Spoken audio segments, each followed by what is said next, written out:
This video is sponsored by Catkin.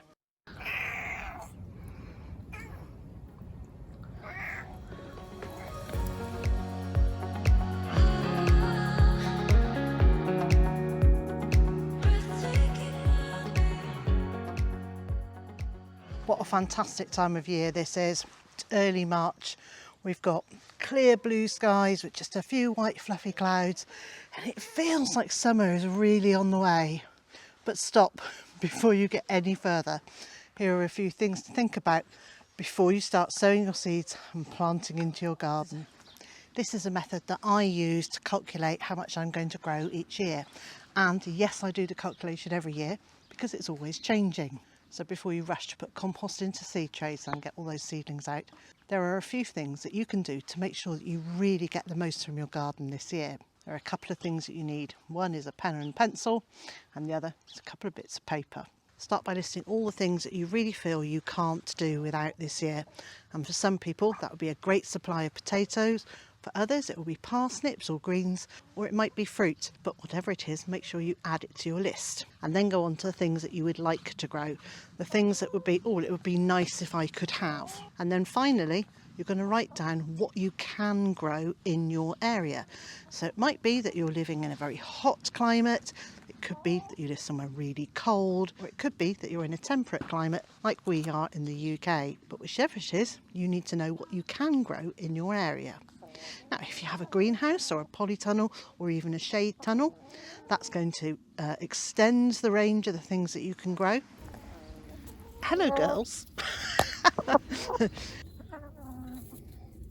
I'd love to grow pineapples and sufficient oranges to see us through the year. And although I could grow an orange tree in a greenhouse or in a conservatory, it's never going to get large enough to supply us with the number of oranges that we would use on a weekly basis, let alone a whole year.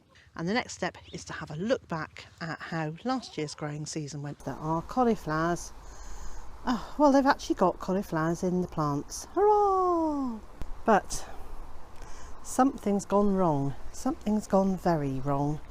Now, if you're a completely new gardener, that doesn't mean you can't look back. You can have a look back at other YouTube videos and see what other people were growing last year, the things that they were saying. I think most of us said it was a very cold and wet spring, and we all said our plants aren't growing fast during the summer, and then a lot of us said it was a very damp and a rather mouldy autumn.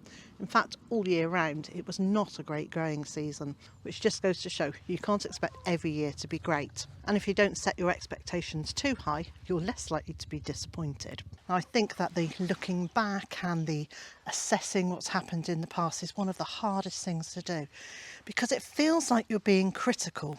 But what it does is give you a really clear indication of how your growing goes from year to year, and it allows you to make adjustments. And in fact, I do this in all walks of life, not just what we're eating, but also what our pets are eating. So you may remember a few weeks ago, we were invited by Catkin for our cats to try out their fresh food. And I went online and I filled out a questionnaire all about Indy, who's our British short-haired blue, and Bentley, who is a British short-haired seal point, and filled information about how big they are and how active they are, and also their food preferences. And Catkin prepared a box of food especially for Indy and Bentley. And one of the things I wanted to do was not just blindly order more food, but actually to assess and to look back and observe how the cats have been. Are they enjoying it? Is their health improving? Is their fur improving? Is there the amount of activity? And in Indy's case, is she actually losing some weight? The thing I really like about Catkin is that it's a fresh food that's been gently cooked and then frozen, so it arrives frozen, ready to put in the freezer. And then all we need to do each day is take out a couple of sachets for them, put them into the fridge and let them defrost, and then they can eat those the next day. And because they come pre-packed in portions, it's really helping me with portion control. And I'm pleased to say they're really enjoying the food. Not only that, but their coats look thick and shiny, their eyes look brighter, they are becoming more and more active, and Indy is even losing some weight. Next step is there anything I want to do? Well, I have noticed there's a couple of flavours of the Catkin they're not that keen on, and every cat's different. So Bentley really likes the pork and Indy is not that interested in it, and it's the other way around with the turkey. So I do keep an eye on the days that they have turkey to make sure that they have some pork in the evening, so that they're each getting one of their favourite foods. So I've teamed up with Catkin again, and you can use the link that's on the screen and in the video description, and just use the discount code 50Liz, that's 50LIZ, and you'll get 50% off your first order with Catkin. So now you know what you feel like you need to grow and what you want to grow and what you can grow. And so the next step is to look at how much space you have, how much you're going to be able to grow, and also to decide which quantities of what you'll want to grow to feed your family in the way that you want to. And if you want some help working that out, well, I've made a video and I'll leave a link at the end and also in the video description. So now I'm going to tell you how I use that continual assessment and adjustment with my vegetable garden. So last year was a very wet year for potatoes. We didn't grow very many. And so this year I'm growing some early in the polytunnel. I will be putting more into tubs where I have better control over the amount of water they're getting, and I'll use more of the garden to grow brassicas. Now, on my like to grow list, I don't need many brassicas, although they would be quite useful for feeding to the chickens during the winter. Yes, and I don't actually like a huge number of brassicas. I'm not a great fan of kale. I don't like kalettes. I do like Brussels sprouts, and I do like some of the cabbages, and in particular red cabbage. So I know that I can grow some that I like to eat.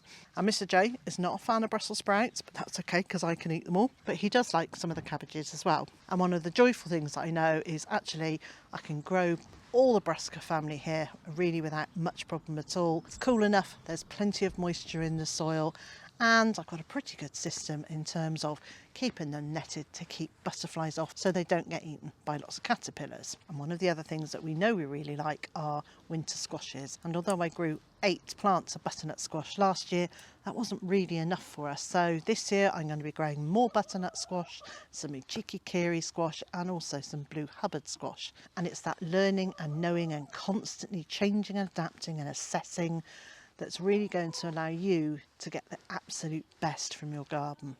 I do feel like I'm being a bit of a party pooper by saying don't just rush out and sow everything. But just before I came out, I saw someone had posted on Instagram what to sow in March. Everything. Well, that's really not going to work if you don't have a space to keep tender plants safe until after the last frost. So let's talk about frost for a minute. Check your first and last frost dates, and you can do that by searching online, but there'll only be a guidance. So for example, where we live here, apparently our last frost date is around mid-April, but actually we get frost well into June. And each year we've been here, I've been fooled by the weather and I've planted out my courgettes and squashes, and then mid-June we get one night where it's really cold, so quite often a bit unexpected, and the plants get knocked back. Now luckily, as yet, none of them are actually being killed off, and then they have to spend a load more energy growing new leaves, and that just delays their development. I think it's much better to wait a few weeks to sow at the end of March or well into April, and be very wary not to plant out anything tender until well after your frost date. If you're a new gardener, ask friends who garden, or even join a gardening club and ask people there. Gardeners are incredibly generous people and will usually very readily share their knowledge with you. And now to bring you up to date with what's going on in the garden. Well, earlier this week I got a phone call from a neighbour who said she was having some trees taken down, and would I like any of the wood chip? Well, it was a bit like Christmas, to be honest. It was, yes, I wanted the wood chip. I use it for garden paths. I could use it for inside the chicken run, but actually, because I'm creating this new back garden, I'm going to use it in paths here and also in the veg garden between the veg beds.